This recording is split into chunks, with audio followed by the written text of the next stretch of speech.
Sige. So, kamusta po mga ka-Streetwise? Ako po si Takeru Miyamoto at welcome po sa aking munting channel.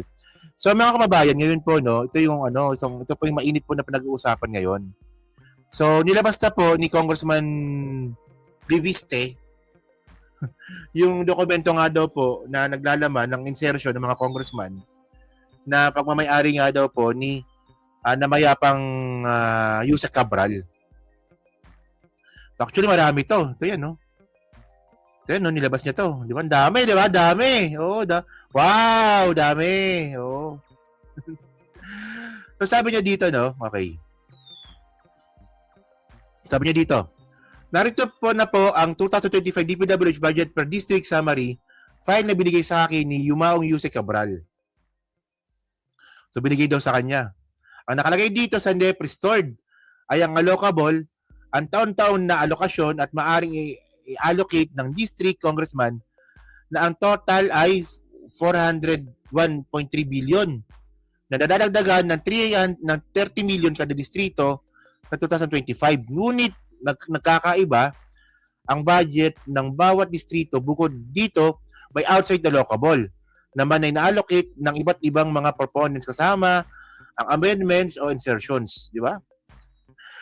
So, okay, tuloy lang natin. Sabi dito, kung maaari ko pong ulitin, nakasulat dito ang pangalan ni District Representative pero hindi sila ang proponent sa buong budget. Ang total allocable ng District Representative ay ewan ko, ako dito kay ano. So ngayon mga babayan, so ito yung mga listahan. Okay. So si Camille Villar nandito, 2025 pala ito, no, tama ba? 2025, sakto. Si Camille Villar, congressman nun. Presnedi. Muntinlupa. Si iba galing na mayor yan, ha? Si Jaime Presnedi, ha? Oo. So si Presnedi pala, mayor pala dati. Congressman pala siya ngayon. Oo, okay. So ito na lang, Stella Kimbo. Dito, alos lahat ng mga congressman talaga dito, may pangalan dito. Oo. So actually, mga babayan, no, talagang malaking pera po talaga yung mga nandito, no? Billion to eh. Billion of pesos to eh. Billion yan eh. Oh. Okay. Actually, marami to. Oh. So, ito yung mga naka-highlight. In-highlight niya pa talaga, no? Oh. Si Eric Yap. Si Magaan to. May mga naka-highlight yung medyo malaki. Tama ba? Yung mga naka-highlight pala yung mga malalaki. Oh, okay. Sige lang, tuloy lang natin. Okay. Oh, ito yung mga highlight, ito yung mga malalaki. Oh, okay, sige.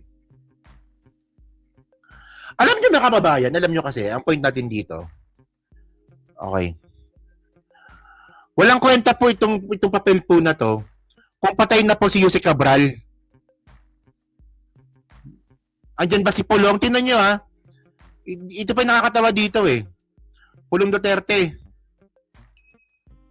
Oh, meron dito eh. May si Pulong. 600,000 lang daw po kay Pulong. Yan oh. Congressman Pulong Duterte gets one of the lowest DPWH allocation in GAA 2025. Hindi ko lang mahanap dito kasi ang dami eh. Daming page nito eh. Pero 600,000 lang daw po kay Pulong, pinakamababa daw. Oo. Pero ang point natin dito mga ka-streetwise, no? Okay. Tariela, Velasco, Panalingan. Oh. Okay. So ngayon mga kababayan, tingnan nyo ha. Itong mga listahan po na to, baliwala po ito. Kung patay na po si Yusek Cabral. So paano natin malalaman kung totoo ito, kung yung mismong source patay na?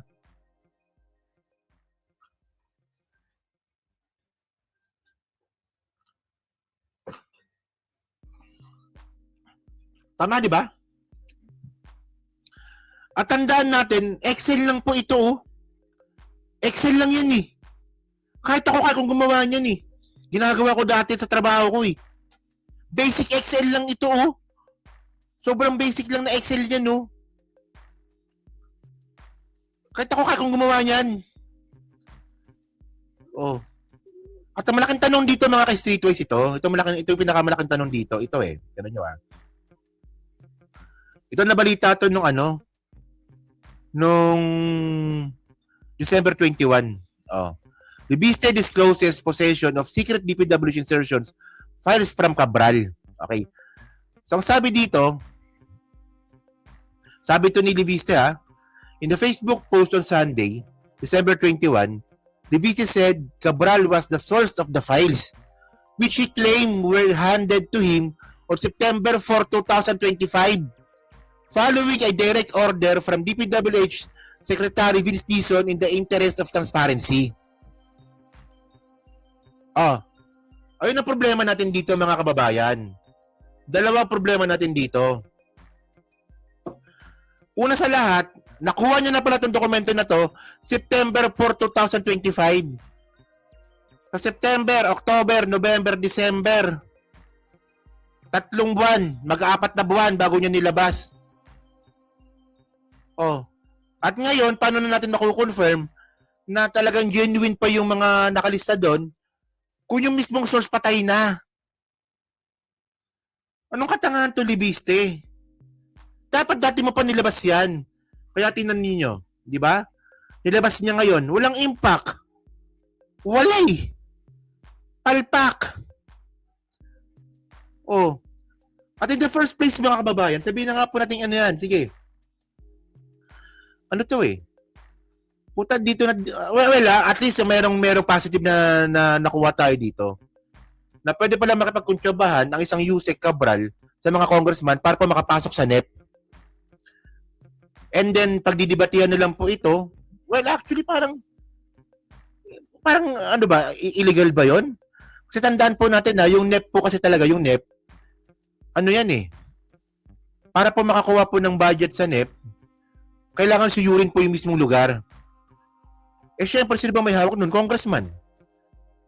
At supposedly, mga kababayan, congressman din po dapat na nakakaalam kung ano bang kailangan sa mga distrito nila. So, para sa akin, wala namang problema na tanungin po ang mga congressman sa NEP. Yung may own opinion parang wala namang problema yan So, ang problema po ng insertion, pag yung insertion nga po kasi, pag hindi pinagdebatihan, kapag hindi pinag-usapan, at pag siningit lang. Hindi ko lang alam kung anong problema ni dito ni Libiste Kasi ano ba? Porket bago lang bang congressman to, matatanga-tanga na? Kasi in the first place, mga kababayan, sige, sabihin na nga natin tama. Sige, for example sabihin na nga natin tama at totoo, itong mga nakalista po na to. For the sake of the argument lang sabihin na nga natin tama yung mga yan. Okay. So, nakapag-usap si Cabral sa mga congressman para makapasok sa NEP, and then yung NEP po na yan, magiging proposed bill, papasok po yan dun po sa Senate at sa Kongreso para pagdebatihan. So kung ang sinuggest nga po ng mga congressman na ipasok sa NEP ay pagdebatihan at pumasok po sa first reading, second reading, walang problema dun para sa akin. Para saan? Mga bobong mga DDS, naintindihan yung sinasabi ko? Hindi. Ito, naintindihan niyo ba sinasabi ko? Kasi malamang may mga DDS pa dyan O yung mga bobong mga DDS, naintindihan niyo ba sinasabi ko? Malamang di nyo alam. Kasi ang alam nyo lang kasi druga-druga. Ako naniniwala ako dito, almost 400 kami dito, no? Na ako, naniniwala ako na karamihan sa mga viewer ko naintindihan ako. Diba? Tama, diba? Well, para sa akin mga kababayan, kung nagbigay nga po ng proposed budget, no, yung mga congressman sa NEP, sa pamamagitan nga po ni Yusek Cabral, at dumaan dito sa pagdidebate, sa first reading, second reading, walang problema sa akin yun kasi pinagdebatihan Ang problema kasi dito mga kababayan, yung insertion mismo na ginawa po ni Cheese, ni Saldico, na walang debate. So anong point niya dito? Anong problema ni Libiste dito? Tanga-tanga lang talaga no? Kasi in the first place mga kababayan, sino ang unang tatanungin ng DBM para pa makagawa ng NEP? Per district po yan. Susuyurin niya po yung lugar. Di congressman, mayor, mga tao, mga NGO sa lugar na yun. mga business group sa lugar na yon. O mga ang tawag doon, yung mga malilit na grupo, anong tawag doon? Yung mga malilit na grupo. Ba tawag doon? Alimutan ko na tawag. Ano ba tawag doon? Mga malilit na grupo sa mga lugar. Basta yun, comment nyo na lang dyan, Alimutan ko tawag doon. O di ba, doon eh. So kung pinagdebatihan yun, ano problema doon? Wala eh. Di ba? Siyempre, di na naintindihan niya. Cooperative yung thank you. Kooperatiba. Yan, tama. Galing din, kooperatiba. Kooperatiba. Cooperative. Yan. Sila yung mga tinatanong po. Ayaw man natin o sa gusto, matatanong din po talaga yung mga congressman kasi constituents nila yun. Di ba? So, ewan ko dito kay Libiste, no? Anong katangahan ni no? Ano bang tawag dito ni Jared? Promil boy?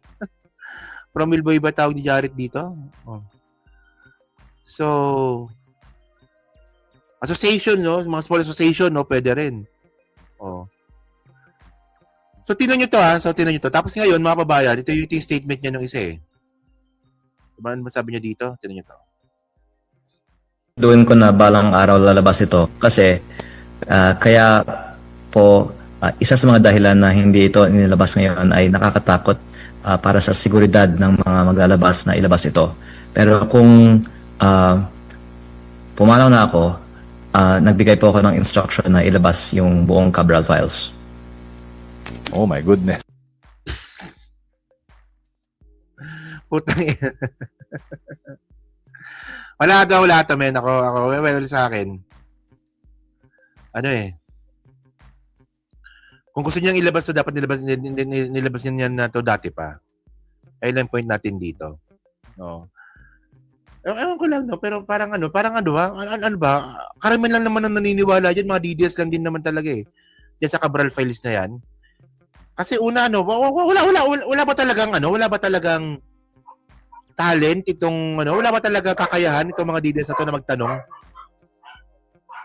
'Di ba? Na teka lang, matatagalin mo nang nilabas yan. Parang wala silang ganun eh, no? Basta pabor sa kanila, parang wala silang ganun. Na, bakit ngayon mo lang nilabas yan? Dapat dati pa.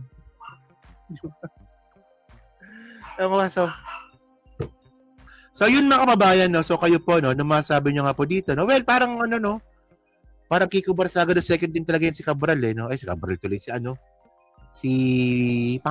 Libiste, no? So, yun mga babae, so kayo po, no, masabi nyo nga po dito sa Cabral files nga po na nilabas nga po ni Libiste. So, kayo ba, naniniwala ba kayo dito? Diba? So, may alam siya sa pagkamatay ni Cabral. Ewan natin. Hindi natin alam, di ba? Malay natin, no? So yun, so pa-comment na po sa baba at binabasa ko pong lahat yan. At syempre dyan po sa Team Replay, pa-like, pa-subscribe. At hindi makalabisan, pa-share na rin po ng video po na to. Okay?